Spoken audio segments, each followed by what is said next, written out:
Israel Hamas இடையேயான போர் ஏற்கனவே பல மாதமாக நடந்து வரும் நிலையில் இப்போது திடீரென லெபனான் நாட்டின் மீது இஸ்ரேல் தாக்குதல் நடத்தியுள்ளது. அங்குள்ள ஹிஸ்புல்லா அமைப்பினர் இஸ்ரேல் மீது ஏவுகணை தாக்குதல் நடத்திய நிலையில் அதற்கு பதிலடியாக இஸ்ரேல் இந்த தாக்குதலை நடத்தியுள்ளது. மேலும் இதனால் அங்கே அவசர நிலையும் அமல்படுத்தப்பட்டுள்ளது. மத்திய கிழக்கு பகுதிகளில் இப்போது பதற்றமான சூழலே நிலவி வருகிறது. இஸ்ரேல் ஹமாஸ் இடையேயான போர் பல மாதங்களாக நீடித்து வருகிறது. ஹமாஸை முழுமையாக அழிப்போம் என சொல்லி இஸ்ரேல் தாக்குதல் நடத்தி வருகிறது. அதே நேரம் ஹமாஸ் மீதான தாக்குதலை கண்டித்துள்ள லெபனானின் ஹிஸ்புல்லா அமைப்பினர் அவ்வப்போது இஸ்ரேல் மீது தாக்குதல்களை நடத்தி வந்தது.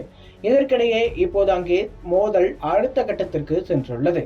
ஈரான் ஆதரவு பெற்று லெபனானில் இயங்கும் பயங்கரவாத அமைப்பான ஹிஸ்புல்லா மீது இஸ்ரேல் ராணுவம் திடீரென தாக்குதலை நடத்தியுள்ளது. ஹிஸ்புல்லா அமைப்பினர் இஸ்ரேல் மீது அவ்வப்போது தாக்குதல்களை நடத்தி வந்த நிலையில் அதற்கு பதிலடியாகவே இஸ்ரேல் இந்த தாக்குதலை நடத்தியிருக்கிறது. லெபனான் நாட்டில் பதுங்கியிருக்கும் ஹிஸ்புல்லா அமைப்பினர் இஸ்ரேல் மீது சுமார் 150க்கும் மேற்பட்ட ஏவுகணைகளை வீசியுள்ளனர். இதனால் இஸ்ரேல் பாதுகாப்பு சைரன்கள் அலறியிருக்கிறது. தங்களை தற்காத்துக் கொள்ளவே இப்பொழுது தாக்குதலை நடத்தியுள்ளதாகவும் இஸ்ரேல் தெரிவித்துள்ளது. இதன் காரணமாக இஸ்ரேல் நாட்டில் அடுத்த 48 மணி நேரத்திற்கு அவசர நிலையம் அமல்படுத்தப்படுவதாக அந்நாட்டின் பாதுகாப்புத்துறை அமைச்சர் யோவ் கேலண்ட் தெரிவித்துள்ளார். இஸ்ரேல் மீது ஏவுகணைகள் மற்றும் ராக்கெட்டுகள் மூலம் தொடர் தாக்குதல் நடத்த ஹிஸ்புல்லா தயாராகி வருவதாக தகவல் கிடைத்துள்ளதாகவும் இதற்கு பதிலடி தரும் விதமாகவே தெற்கு லெபனானில் உள்ள ஹிஸ்புல்லா அமைப்பை குறிவைத்து 40 ஏவுகணைகள் மூலம் பதிலடி கொடுத்துள்ளதாக இஸ்ரேல் ராணுவம் தெரிவித்துள்ளது. இதனை தற்காப்பு செயல் என்று குறிப்பிட்டுள்ள இஸ்ரேல் ராணுவம் இது தொடர்பாக மேலும் கூறுகையில், இஸ்ரேல் மீது தாக்குதல் நடத்தலாம் என்பதாலேயே தாங்கள் இந்த தற்காப்பு செயலில் ஈடுபட்டும் லெபனானில் உள்ள ஹிஸ்புல்லா அமைப்பினரை குறிவைத்து தாக்குதல் நடத்தியிருக்கிறோம்.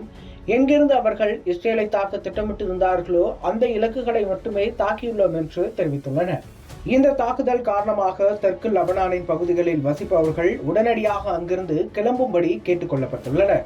தற்போது ஹிஸ்புல்லா அமைப்பினர் பதுங்கியிருப்பதாக சந்தேகிக்கப்படும் இடங்களில் போர் விமானங்கள் தாக்குதல்களை நடத்தி வருகின்றன. இதனால் அங்கு பதற்றமான சூழலே நிலவி வருகிறது. இது மட்டுமல்லாமல் ஏற்கனவே இஸ்ரேலில் உள்ள பென் குரியன் சர்வதேச விமான நிலையத்தின் செயல்பாடுகளை தற்காலிகமாக நிறுத்தி வைக்கப்பட்டுள்ளது. இந்த சூழலில் இன்றைய தினம் நெதன்யாகு தலைமையில் இஸ்ரேல் அமைச்சரவை நடக்கிறது. அதில் முக்கிய முடிவுகள் எடுக்கப்படும் என்றே தெரிகிறது. இதுபோன்ற தாக்குதல்களால் அப்பகுதிகள் பிராந்திய போர் வெடிக்குமோ என்ற அச்சமும் பலருக்கும் எழுந்துள்ளது.